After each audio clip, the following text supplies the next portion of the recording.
سلطان محمود غزنوی کا اصل نام ابو القاسم محمود اور خطاب یمین الدولہ تھا۔ ان کی پیدائش 2 اکتوبر 971 اور بعض تاریخی حوالوں میں نومبر 971 میں ہوئی۔ ابتدائی عمر میں ہی قرآن حفظ کرنے کے علاوہ اسلامی فقہ اور علم و حدیث میں بھی مہارت حاصل کر لی۔ سلطان محمود غزنوی، جن کو اسلامی تاریخ کے چند عظیم جرنیلوں میں شامل کیا جاتا ہے، ان کی فوج کم و بیش 1 لاکھ تھی اور فوج میں عرب، غوری، سلجوق، افغان اور مغل کے علاوہ 10 سے 15 ہزار ہندو سپاہی بھی شامل تھے۔ ہندوستان سے جتنے بھی فوجی بھرتی کیے جاتے تھے وہ بیشتر ہندو ہوتے تھے۔ ان کا کمانڈر بھی ہندوستانی ہوتا تھا، جس کو سپہ سالار ہندواں کہا جاتا تھا۔ ہندو فوجی افسروں میں چند ایک قابل ذکر نام بیرپال، چکناتھ، زناش، بجی راؤ اور سونی راؤ شامل تھے۔ عباسی خلیفہ نے 999 میں سلطان محمود غزنوی کو یمن الدولہ کا خطاب عطا کیا، جس کی مناسبت سے سلطان محمود غزنوی کے خاندان کی حکومت کو یمنی سلطنت بھی کہا جاتا ہے۔ محمود غزنوی نے ہرات کے قریب صحرا کنارے ایک خاص شہر ہاتھی نگر تعمیر کیا کہ ان خطوں کی گرم آب و ہوا ہندوستان کے موسموں سے مطابقت رکھتی تھی۔ پھر اس نے ہندوستان سے لائے ہوئے سینکڑوں ہاتھیوں کی پرورش اس شہر میں کی۔ ہاتھیوں کے ساتھ انہیں سدھارنے والے بھی ہندوستان سے منگوائے گئے اور یوں ہاتھی اس شہر میں خوش و خرم ہو گئے۔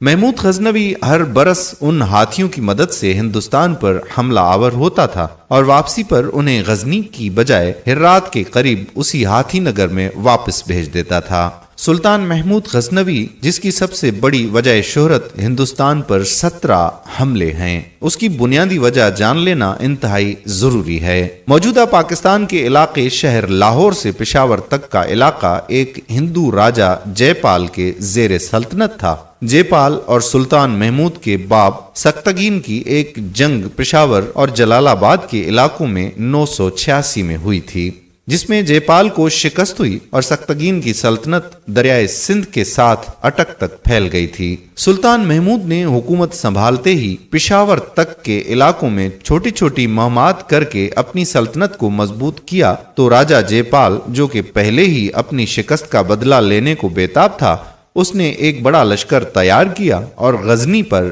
حملے کے لیے نکل پڑا۔ 1001 میں پشاور کے قریب راجہ جے پال اور سلطان محمود کی فوجوں کا ٹکراؤ ہوا۔ راجہ جے پال کو شکست ہوئی اور پورے خاندان سمیت گرفتار ہو گیا۔ مذاکرات اور ایک بھاری تاوان کے عوض رہائی کے بعد جے پال واپس لاہور آیا۔ چونکہ لڑائی سے پہلے جے پال اپنے ارد گرد کے راجاؤں سے مدد لے کر گیا تھا، اس لیے شکست کے بعد نہایت شرمندگی کی حالت میں اپنی حکومت بیٹے انند پال کے حوالے کر کے خود لاہور کے ایک دروازے کے پرانے برگد کے درخت کے پاس ایک بہت بڑی چتا جلائی اور جل مرا۔ سلطان محمود غزنوی نے دوسرا حملہ، جو کہ 1004 کو ہوا، بھنڈایا بھیرا، جو کہ دریائے ستلج کے قریبی علاقوں پر مشتمل ریاست پر کیا، جس کا راجہ بجی راؤ تھا۔ تیسرا حملہ ملتان کے حاکم ابو الفتح کے خلاف 1006 میں کیا، لیکن راستے میں ہی دریائے سندھ کے کنارے جے پال کے بیٹے انند پال کے ساتھ مٹ بھیڑ ہو گئی۔ سخت جنگ کے بعد انند پال کو شکست ہوئی اور بعض روایات کے مطابق وہ کشمیر پناہ لینے کے لیے بھاگ گیا۔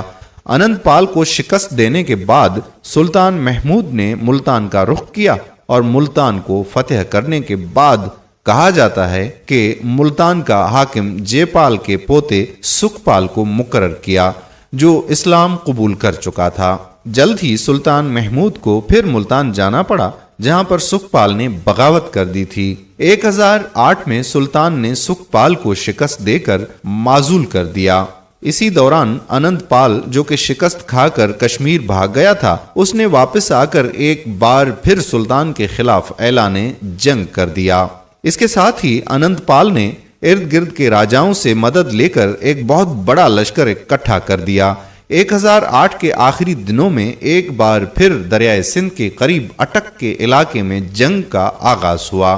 خون ریز جنگ کے بعد انند پال کو ایک بار پھر شکست ہوئی۔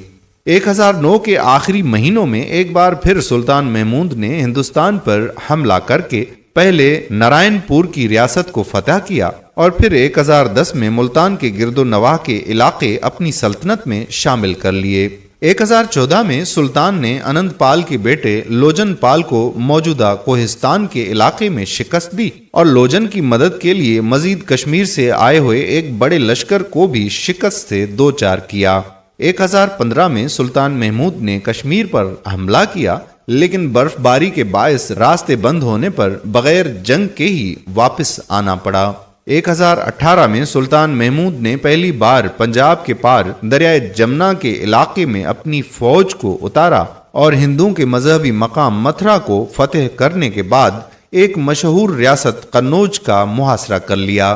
قنوج کی راجا نے سلطان سے صلح کا پیغام بھیجا اور سلطان کا باج گزار بننا قبول کر لیا۔ 1019 میں قنوج کی محلکہ ریاست کالنجر کے راجا گنڈا نے قنوج پر حملہ کر کے راجا کو قتل کر دیا۔ اس کی خبر جب سلطان محمود تک پہنچی تو وہ اپنے متی راجا کے قتل کا بدلہ لینے کے لیے نکلا اور کالنجر پر حملہ کر کے اسے شکست سے دوچار کیا۔ راجا لوجن پال اور راجا گنڈا جو کہ سلطان محمود سے شکست خوردہ تھے، دونوں نے مشترکہ طور پر ایک بڑے حملے کی تیاری کی اور ایک بار پھر 1019 میں ہی سلطان کو دوبارہ ان دونوں کی سرکوبی کے لیے ہندوستان کا سفر کرنا پڑا۔ نتیجتاً دونوں راجاؤں کو شکست ہوئی اور ہندوستان سے ہندو شاہی راج کا اس طرح خاتمہ ہو گیا۔ سلطان محمود غزنوی 1020 سے 1025 عیسوی کے درمیانی عرصے میں سلطنت کے شمالی مغربی حصے اور دریائے فرات کی وادیوں میں فتوحات میں مشغول رہا۔ اسی عرصے میں سلطان محمود کو اپنے مخبروں سے یہ اطلاعات متواتر مل رہی تھیں کہ شمالی اور وسطی ہندوستان کی تمام ریاستیں سلطان سے شکست کھانے کے بعد بدلہ لینے کے لیے ہاتھ پیر مار رہی ہیں اور اب کے بار ایک مشترکہ حملے کی تیاری ہے۔ اس لیے گجرات کے علاقے کاٹھیا واڑ میں ایک بہت ہی مشہور مندر سومناتھ کو مرکز بنایا گیا ہے۔ سومناتھ سمندر کے کنارے ایک عظیم الشان مندر تھا جسے پورے ہندوستان میں ہندوؤں کے درمیان ایک مرکزی حیثیت حاصل تھی۔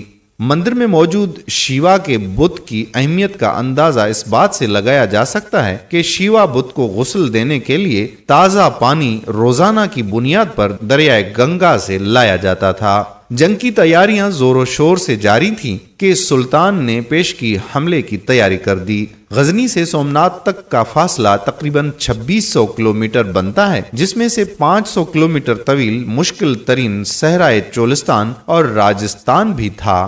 اکتوبر 1025 میں سلطان کی فوج 30,000 سپاہیوں کے ساتھ غزنی سے روانہ ہوئی۔ 3 مہینوں کی مسافت کے بعد جنوری 1026 میں سومناتھ مندر کے قریب پڑاؤ ڈالا۔ ہندوستان کے طول و عرض سے مہاراجا اور راجواڑے اپنی اپنی فوجوں کے ساتھ مندر کی حفاظت کے لیے موجود تھے۔ جنگ کا آغاز ہوا اور ایک سخت مقابلے کے بعد سلطان محمود فتح یاب ہوا اور مندر کو توڑ ڈالا گیا۔ یہی وہ مشہور جنگ ہے جس کی بنا پر بعض مورخین نے سلطان محمود کی ذات کو ایک لٹیرا مشہور کرنے میں اہم کردار ادا کیا۔ سومناتھ کے بعد سلطان محمود کی ہندوستان پر آخری لڑائی 1027 عیسوی میں ہوئی، جو کہ دریائے سندھ سے دریائے بیاس کے درمیانی علاقوں میں پھیلی ہوئی تھی۔ آخری 2-3 سال سلطان محمود غزنوی بیمار بھی رہے۔ اپنی آخری جنگی مہم 1029 میں ایرانی علاقے رے میں انجام دی اور رے کے حاکم البویا کو شکست دی، اور کہا جاتا ہے کہ دق اور سل کے مرض میں مبتلا ہو کر اپریل 1030 میں 59 سال کی عمر میں غزنی میں وفات پا گئے۔ میرے پیارے بھائیوں اور بہنوں، یہ تذکرہ تھا سلطان محمود غزنوی کے ہندوستان پر 17 حملوں کا جو ابھی آپ نے سنا۔ امید کرتا ہوں کہ یہ تاریخی ویڈیو آپ کو ضرور پسند آئی ہوگی، اور اس کہانی کے حوالے سے اپنی رائے دینا چاہیں تو نیچے کمنٹ باکس میں اپنے کمنٹس لکھ کر سبمٹ کر دیجئے تاکہ ہماری حوصلہ افزائی ہو۔ اگر آپ نے ابھی تک ہمارا چینل راہ حیات سبسکرائب نہیں کیا تو ابھی سے سبسکرائب کر کے گھنٹی کے بٹن کو پریس کر دیجئے تاکہ ہم ایسی مزید معلوماتی ویڈیوز آپ تک پہنچاتے رہیں۔ اس ویڈیو کو شیئر کرنا مت بھولیے گا۔ جزاک اللہ خیرہ۔ السلام علیکم ورحمۃ اللہ وبرکاتہ۔